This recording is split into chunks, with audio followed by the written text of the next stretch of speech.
पास 500 रुपये का एक वीआईपी पास आपको करोड़पति बना सकता है। कैसे? तो इससे पहले कि हम इंटरव्यू शुरू करें, हम पहले चाहते हैं कि आप इस मूवी का ट्रेलर देख लें।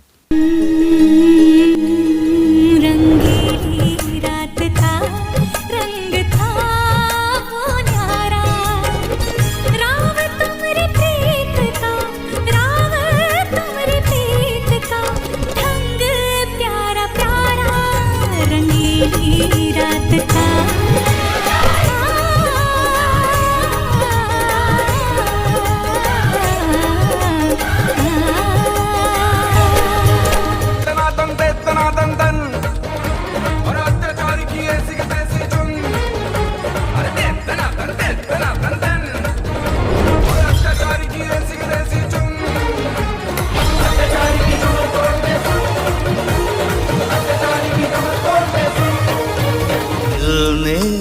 दिल से की है बात तो मन ये कहने लगा, मिल जाए खुल जाए दोनों किनारे, मौसम बदलने लगा। Cinema is an ultimate pivot art that doesn't tell us what to dream but tells us how to dream. Of course, cinema is something that makes us to live our history, makes us to know our history. Hello and welcome to everyone and this is Prachi. मेरे साथ आज एक ऐसी शख्सियत हैं जिन्हें मैं अम्बेडकरवादी कह के इंट्रोड्यूस करूं तो ज़्यादा बेहतर होगा, और इसके साथ ही वो film the battle of Bhima Koregaon के डायरेक्टर भी हैं। इससे पहले कि मैं सवालों की शुरुआत करूं उनसे, मैं पहले तो जानना चाहती हूं सर कि भीमा कोरेगांव जो आपने फिल्म डायरेक्ट की है उसका इंस्पिरेशन आपको कहाँ से आया, कैसे सोचा कि इस मूवी को बनाना है? मैं ये कहना चाहता हूँ सबसे पहले हमारे दर्शकों को जय भीम। प्रेरणा स्थान तो एक ही है हमारे लिए, वो है डॉक्टर बाबा साहब अम्बेडकर। बाबा साहब ने जब भीमा कोरेगांव के शौर्य स्तंभ को विजिट दिया था, तब उन्होंने एक बात कही थी कि जो लोग अपना इतिहास नहीं जानते वो कभी इतिहास नहीं बना सकते। तो ये प्रेरणा है जी। अच्छा, मैं इससे पहले कि इंटरव्यू स्टार्ट करूं, मेरे पास ना कुछ रैपिड फायर राउंड्स हैं, ठीक है? तो मैं आपसे सबसे पहला सवाल ये करूंगी कि अगर the battle of Bhima Koregaon movie को अगर आपको एक शब्द में डिस्क्राइब करना हो तो आप उसको क्या कहिएगा? Self respect. ऑफ कोर्स जो हिस्ट्री है भीमा कोरेगांव की, वो एक आप कह सकते हैं आत्मसम्मान का रण आपने ही इसका इस्तेमाल किया था। और मैं बता दूं आपको कि जब आप उसकी हिस्ट्री पढ़ेंगे तो आपको समझ में आएगा कि किस तरह से जो दलित समुदाय है वो अपने आत्मसम्मान के लिए लड़ता है। ख़ास तौर से जब आप ये मूवी देखेंगे तो आपके लिए बहुत इंस्पिरेशनल होगा। और इसका उद्देश्य अगर आपको जनता को बताना हो कि क्या उद्देश्य है इसका, तो उसको आप वन वर्ड में कैसे बताएंगे? देखिए, जब आपके पास में आत्मसम्मान से जीने का मौका होता है तो असली जीवन तो वो है, वरना आपके पास पैसा हो, सब कुछ हो, लेकिन आत्मसम्मान नहीं है, खाक है वो। If there is no respect you are nowhere. therefore in order to live a respectable life you have to have self respect. That is what Dr. Ambedkar said during his lifetime, you know, and this is the inspiration that we are drawing from that sentence. आप इसके पहले bureaucracy में भी रहे हैं। आमतौर पे ये देखा जाता है कि जो ब्यूरोक्रेट्स होते हैं वो रिटायरमेंट के बाद या तो सोशल वर्क करते हैं, जैसे आपने बताया कि आप सोशल एक्टिविस्ट भी रहे हैं, तो social activism as well as film making, इन दोनों को आप कैसे रिलेट करते हैं? ये दोनों का कॉम्बिनेशन इतना मज़ेदार है और इतना ताकतवर है जिसका नाम है the battle of Bhima Koregaon. मुझे लगता है कि the battle of Bhima Koregaon वाकई में एक सोशल एक्टिविज्म का पहल भी हम कह सकते हैं, एज वेल एज जो आपने फिल्म मेकिंग की है उससे लोगों को इंस्पिरेशन भी मिलेगी, एजुकेशन भी मिलेगी। सही बोल रही हूँ मैं? देखिए, बाबा साहब ने ये कहा था कि आप भेड़ बकरी की औलाद नहीं हो, आप शूरवीर हो, अपने इतिहास को जानो, और अगर आप अपने इतिहास को जानेंगे तो फिर आगे बढ़ेंगे। तो ये अवसर है हमारे लिए, बहुजन समाज के लोगों को ये अवसर है अपने इतिहास को जानकर आगे का रास्ता तय करने का।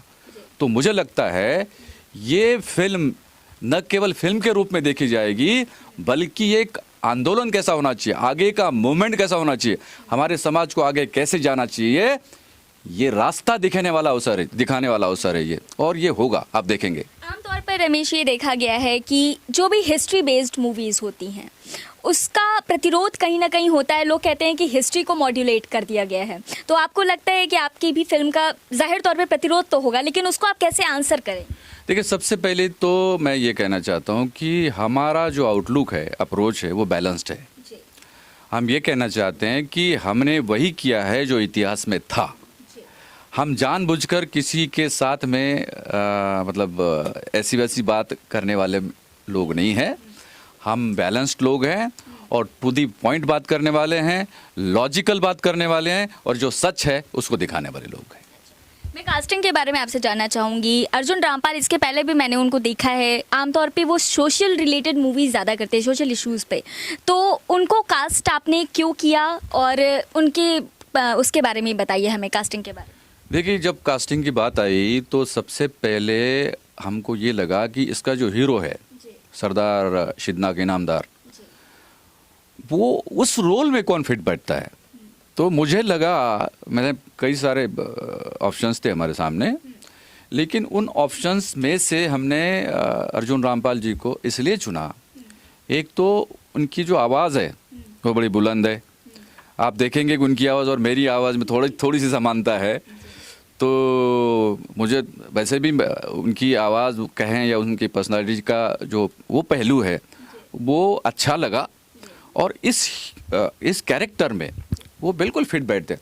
आपने जो कुछ भी देखा होगा, कुछ हमारे 2-3 टीजर्स आए हैं, गानों के टीजर्स आए हैं, उनमें जो आपने देखा होगा तो वो फिट जो कैरेक्टर है, हमारा जो कैरेक्टर है उसमें वो फिट बैठते हैं, और सारी बातों को ध्यान में रखते हुए उनका चयन किया था। ठीक है, मैं आपको बता दूं कि रमेश ठेरे जी ने ना केवल डायरेक्ट किया है, उन्होंने इस मूवी का म्यूजिक भी कंपोज किया है। सही बोल रही हूँ मैं? जी, मैं और ललित सेन जी, देखिए लिरिक्स मैंने लिखे हैं, गाने लिखे हैं, म्यूजिक भी हमने दोनों ने मिलकर किया। गाने मेरे हैं सारे के सारे, मैं तो 25 साल से लिख रहा हूँ, और एक गाना आपने गाया भी है। हाँ, गाया भी है, लेकिन म्यूजिक इसका जो है ललित सेन जो मशहूर संगीतकार है वो और मैं, ऐसे दोनों की जोड़ी ने किया है। अच्छा, मैं आपसे जानना चाहती हूँ रमेश जी कि अभी the battle of Bhima Koregaon कब तक रिलीज़ होगी, क्योंकि अभी कोरोना का टाइम भी है, और इसका प्रॉपर जो प्रमोशन होता है, जैसे आप कास्ट जो एक्टर्स हैं, जो एक्ट्रेस हैं, उनके साथ आप प्रॉपरली प्रमोशन कब करने वाले? हम जुलाई से शुरू करेंगे और ये फिल्म के रिलीज़ तक ये चलेगा सिलसिला। दिल्ली में भी होगा, और बड़े बड़े शहर जो है अपने देश के साउथ में भी जाएंगे हम, क्योंकि ये हिंदी के साथ साथ तेलुगु, तमिल और कन्नड़, इन भाषाओं में भी एक साथ रिलीज़ होगी ये फिल्म। और न केवल इंडिया में बल्कि world wide, America, England, European countries, Japan, Thailand, China, Sri Lanka, gulf, इतने कंट्रीज़ में एक साथ रिलीज़ होगी।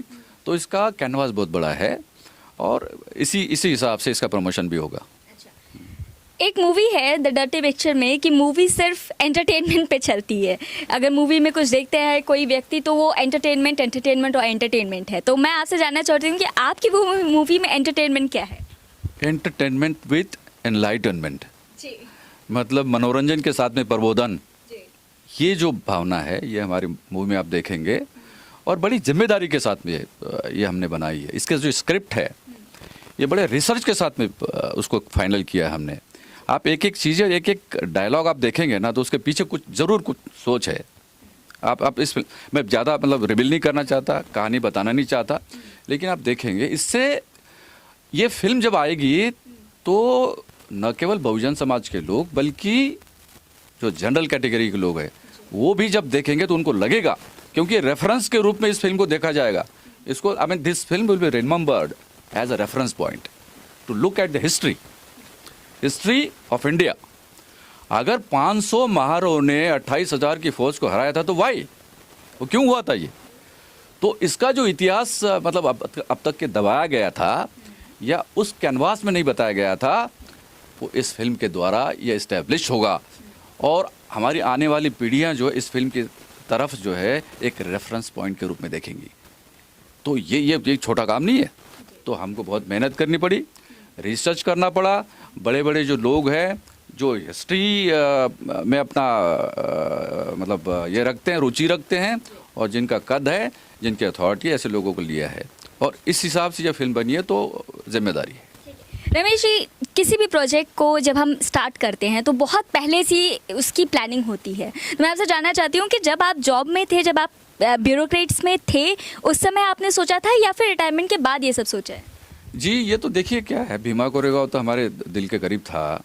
और मैं जब IAS अफसर था, मतलब नौकरी में था, मैं कोई मतलब एक दिन में आए और ये फिल्म बना डाली, ऐसा नहीं है। मैं 25 साल से म्यूज़िक फील्ड में हूँ। मेरे कई एल्बम्स हैं, मेरे गाने, मतलब बचपन से ही मैं इस फील्ड में रहा हूँ। गाना लिखना या गाना गाना कहो, या फिर इस कला के क्षेत्र में पहले से हूँ। और लगभग 5 साल के पूर्व, मतलब ये फिल्म अभी लगभग बनकर तैयार है, थोड़ा बहुत बाकी है काम। तो 5 साल से जो है इस प्रोजेक्ट में मैं काम कर रहा था। तो बहुत सारे लोगों को साथ में लेके एक एक चीज़ देख के इस फिल्म को बनाने का हमने निर्णय किया, और वही प्रक्रिया में अब लोग है। हम इसे ड्रीम प्रोजेक्ट कह सकते हैं आपका? बिल्कुल ड्रीम है जी। अब न केवल मेरे लिए बल्कि समाज के लिए ड्रीम है ये। मतलब हमारा एक एक व्यक्ति जब फिल्म में बैठेगा ना, उसको देखेगा, एक एक फ्रेम देखेगा ना, उसको लगेगा ये मैं ही हूँ, है ना। तो बहुत इम्पोर्टेंट है इस मूवी को देख। जी। मैं अभी जब मैंने इस पूरी मूवी के बारे में देखा और मैंने जो फॉलो किया इसे, तो मुझे ये पता चला कि इसमें एक लकी ड्रॉ राउंड भी है। ऐसा, उसके बारे में भी हमारे दर्शकों को थोड़ा बता दीजिए। जी, ऐसा है कि मैं लगभग देश में लगभग सभी जगह घूम चुका हूँ, और लोग जो इस फिल्म को सपोर्ट कर रहे हैं उनसे बात कर चुका हूँ। उनका ये कहना था कि साहब फिल्म तो बहुत बड़ी है, आपका प्रोडक्शन हाउस बड़ा है, आप इतना बड़ा काम कर रहे हैं, लेकिन जो लोग इस फिल्म को देखने के लिए आ रहे हैं और जिसके कारण जो है आपको कुछ इसमें फ़ायदा होगा प्रोडक्शन हाउस को, तो लोगों को क्या मिलेगा? तो मैंने कहा लोगों को सम्मान मिलेगा। तो बोले सम्मान? हमने कहा हाँ सम्मान मिलेगा। बोले और? तो मैंने ठीक है, सम्मान के साथ में पुरस्कार भी मिलना चाहिए। तो हमने ये सोचा कि VIP पास, देखिए अब VIP पास उन लोगों के लिए है जो हमने कॉन्सेप्ट लाया है। इसके पहले किसी ने लाया नहीं था, मैंने लाया ये। VIP पास 500 रुपये का एक VIP पास आपको करोड़पति बना सकता है। कैसे? अगर आप एक VIP पास लेकर के इस फिल्म को देखते हैं तो ऐसे तमाम लोग जो लेंगे उनके लिए एक ड्रॉ होगा, लकी ड्रॉ, ये फिल्म के रिलीज़ के बाद में।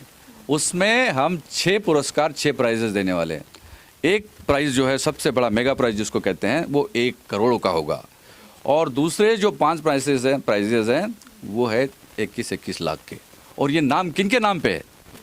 छत्रपति शिवाजी महाराज, डॉक्टर बाबा साहब अम्बेडकर, महात्मा ज्योतिराव फुले, सावित्रीबाई फुले, सरदार शिदना के इनामदार, और जो पहला पुरस्कार है भीमा कोरेगांव के नाम पर है, the battle of Bhima Koregaon करोड़पति इनाम। ये हमने कॉइन किया।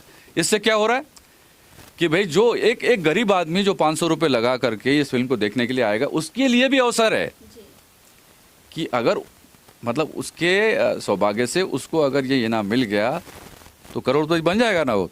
हम तो ये चाहते हैं कि लोग आएँ, VIP पासेस खरीदें और ये फिल्म देखें, और उसके बाद में लकी ड्रॉ में शरीक होके करोड़पति बनने का अवसर भी हासिल करें। आखिरी सवाल मेरा आपसे ये है कि आमतौर पर जो डिस्ट्रीब्यूटर्स होते हैं या जो लोग फिल्म में पैसा लगाते हैं वो ज़्यादातर फिक्स लोग होते हैं कि इन लोगों से लेते हैं, लेकिन आपकी मूवी में सोशल डिस्ट्रीब्यूटर्स ज़्यादा हैं। तो मैं आपसे जानना चाहती हूँ कि ये आपने कैसे मैनेज किया और इसके पीछे आपका उद्देश्य क्या रहा? देखिए क्या है, हमारे समाज में खास करके अम्बेडकरवादी समाज में गरीब लोगों की बड़ी तादाद है। लोगों के पास काम नहीं है, परिवार को चलाने के लिए उनके पास में संसाधन नहीं है। हमने सोचा कि अगर आप लोगों से अपेक्षा कर रहे हो कि वो आपके साथ में कोऑपरेट करें, तो फिर उनको भी कुछ आपको देना चाहिए। तो मैंने ये सोचा कि भाई उनको एक मानदेय के रूप में, अगर जितना काम वो करेंगे उसका 20% हिस्सा जो है हम उनको मानदेय के रूप में देना चाहते हैं। और बहुत बड़ी तादाद में लोग हैं हमारे साथ में जुड़े हैं, तो उनको 20% हिस्सा जो है जो उनके काम का मिलेगा मानदेय के रूप में, एक अच्छी राशि उनके पास में आ जाएगी, और एक लगभग एक ट्रेंड जो है सेट हो जाएगा। इस कोई अकेला प्रोजेक्ट नहीं है ये, हम इसके बाद बहुत सारे प्रोजेक्ट लाने वाले हैं। तो एक तरह से एक करियर के रूप में लोग जो है सोशल डिस्ट्रीब्यूशन में हमारे लोग आ सकते हैं, और उनका परिवार भी चलेगा, उनको आनंद भी आएगा, बाबा साहब के मूवमेंट में काम करने का उनको सम्मान भी मिलेगा। जी बिल्कुल, ये लगता है अपने आप में एक नया इनिशिएटिव है। जैसे बैटल ऑफ भीमा कोरेगांव अपने आप में एक ऐसी मूवी है जो आपको इंस्पिरेशन भी देगी एज वेल एज एजुकेट भी करेगी, और इसलिए मेरी आपसे विनती है कि आप ये मूवी ज़रूर देखें, और मैं कामना करती हूँ कि आपकी मूवी सुपर डुपर हिट हो। बहुत बहुत शुक्रिया आपका। जय भीम। जय Bhim. The battle of Bhima Koregaon 17 सितंबर को वर्ल्ड वाइड रिलीज की जाएगी। VIP पासेस के माध्यम से स्पेशल शोज की एडवांस बुकिंग शुरू की गई है। एक पास की कीमत मात्र 500 रुपये है। यदि आप चाहें तो एडवांस बुकिंग कर सकते हैं। डिटेल्स आपके स्क्रीन पर देख सकते हैं। मेरा निवेदन है, आप मेरा साथ दीजिए। धन्यवाद।